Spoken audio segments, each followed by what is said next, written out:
नमस्कार मंडळी, मी जयश्री चौधरी तुमचं माझ्या यूट्यूब चॅनलमध्ये स्वागत करत आहे. जय स्वामीनारायण, जय कष्टभंजन देव, राधे राधे. तर तुम्ही आजच्या थंबनेलवरून समजून गेले असाल की आजचा यूट्यूब व्हिडिओचा विषय आपला काय आहे. महाभारतातून आपल्याला नेमकं काय शिकायला मिळतं. तर मंडळी, आयुष्य सरळ आहे, पण मनाला सरळ काहीच नको असतं. ते प्रत्येक साध्या गोष्टीला प्रश्न विचारतं आणि उत्तरांमध्येच अडकून पडतं. जे बदलता येतं ते बदलायचं हवं इतकं स्पष्ट असतं, पण माणूस बदलण्यापेक्षा तक्रार करणं निवडतो. जे स्वीकारता येतं ते स्वीकारायचं, पण अहंकार त्याला मान खाली घालू देत नाही. आणि जे सोडून द्यायला हवं त्यालाच तो घट्ट पकडून ठेवतो. भूतकाळ संपलेला असतो, पण मन त्याला जिवंत ठेवतं. भविष्य अजून आलेलं नसतं, पण त्याची भीती आधीच जगायला लागते आणि वर्तमान शांतपणे हातातून निसटत राहतं. विचार वाढतात, पण समज कमी होते. शांत राहणं कठीण वाटतं, म्हणून माणूस स्वतःच्याच आवाजात हरवत जातो. जिथे थांबायला हवं, तिथून तो पळ काढतो, कारण थांबलं की स्वतःशी सामना करावा लागतो. आणि जिथे लढायला हवं, तिथून तो मागे हटतो, कारण तिथे सत्य उघड पडतं. जिंकणं म्हणजे सगळं मिळवणं नाही. जिंकणं म्हणजे जे नकोय, जे ओझं आहे, ते सोडून देणं. खरी ताकद बाहेर शक्ती दाखवण्यात नसते, ती आतल्या गोंधळाला शांत करण्यात असते. जो स्वतःच्या मनावर जिंकतो, त्याला बाहेर काहीच जिंकायचं राहत नाही. कारण बाहेरचं जग बदलतं, लोक बदलतात, नाती बदलतात, परिस्थिती बदलते, पण आतलं सत्य तसंच्या तसं राहतं. समाधान हातात असतं, पण नजरा नेहमी दूर भटकत असतात. जे आहे त्यात राहणं जमत नाही, जे नाही त्यासाठी आयुष्य खर्च होतं.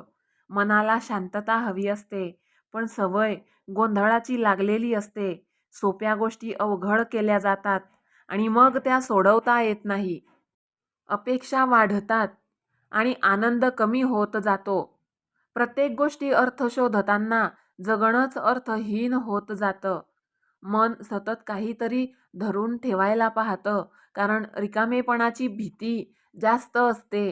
पण खरं स्वातंत्र्य रिकामेपणातच असतं, जिथे काहीच धरून ठेवायचं नसतं, जिथे काहीच सिद्ध करायचं नसतं. तिथेच माणूस स्वतःला भेटतो, पण स्वतःला भेटण्याची भीतीच त्याला पुन्हा गोंधळात ढकलते आणि तो पुन्हा तिथेच अडकतो, जिथून सुरुवात केलेली होती. वेळ निघून जातो, पण सवयी तशाच राहतात. अनुभव वाढतात, पण समज मात्र उशिरा येते. लोक बदलतात, पण अपेक्षा तशाच राहतात. माणूस स्वतःपासून दूर जातो आणि बाहेरचं जग जिंकण्याचा प्रयत्न करत राहतो.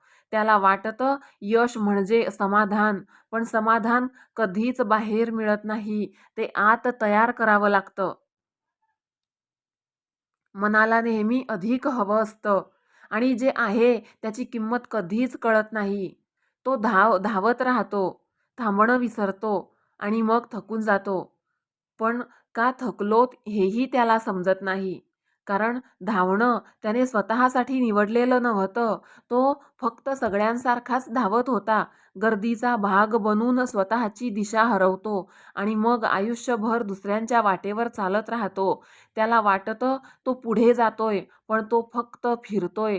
त्याची जागा त्याच चुकांमध्ये, त्याच विचारांमध्ये. तो स्वतःला कधीच थांबवून विचारत नाही की हे सगळं का करतोय? कारण उत्तराची भीती जास्त असते आणि भीतीपासून पळण्यासाठी तो अजून गुंतागुंत वाढवतो. प्रत्येक नातं अपेक्षांनी भरतो आणि मग त्या अपेक्षांच्या ओझ्याखाली नातंच तुटतं. तो प्रेम शोधतो, पण स्वतःमध्ये रिकामेपण भरलेलं असतं आणि रिकामेपणातूनच दिलेलं प्रेम कधीच पूर्ण होत नाही. म्हणून तो पुन्हा पुन्हा तुटतो आणि पुन्हा पुन्हा तेच शोधतो. त्याला वाटतं काहीतरी बाहेर बदललं की सगळं ठीक होईल, पण सत्य इतकंच साधं असतं. बदल आत करावा लागतो. बाहेरचं सगळं फक्त प्रतिबिंब असतं मनातल्या गोंधळाचं. म्हणून जो मन शांत करतो तोच जग स्पष्ट पाहतो आणि जो स्वतःला समजतो त्याला दुसऱ्यांना समजवण्याची गरज राहत नाही. कारण त्याला कळतं की प्रत्येक जण आपापल्या युद्धात अडकलेला आहे. प्रत्येकाचं युद्ध वेगळं आहे, पण संघर्ष तो स्वतःशी आणि जो स्वतःशी प्रामाणिक होतो, तोच हळूहळू मुक्त होतो. तो जिंकत नाही, तो सोडतो आणि सोडण्यातच त्याला सगळं मिळतं. कारण शेवटी सगळं बदलतं, पण सत्य नाही बदलत आणि जो या बदलातही स्थिर राहतो, तोच खऱ्या अर्थाने आयुष्य समजून घेतो, तोच गीतेचा अर्थ जगतो. तर बघितलं मंडळी, आपल्याला महाभारतातून किती गोष्टी शिकायला मिळतात आणि आपण सुख आणि आनंद बाहेर शोधत असतो. आपण स्वतःला कधीच बदलत नाही. स्वतः आतल्या आत आपण बदलले आणि समाधानी राहिले, की आपल्याला सगळं काही चेंज झालेलं दिसतं.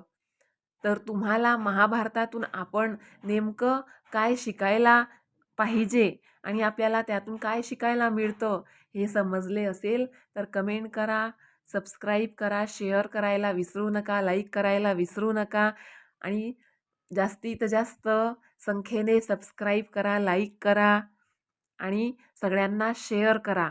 आणि पुन्हा उद्याच्या दिवशी महाभारतातील काही नवीन अजून पात्र घेऊन येईल आणि त्याच्यावर तुम्हाला काहीतरी नवीन सांगेल. जय स्वामीनारायण, जय कष्टभंजन देव. राधे राधे.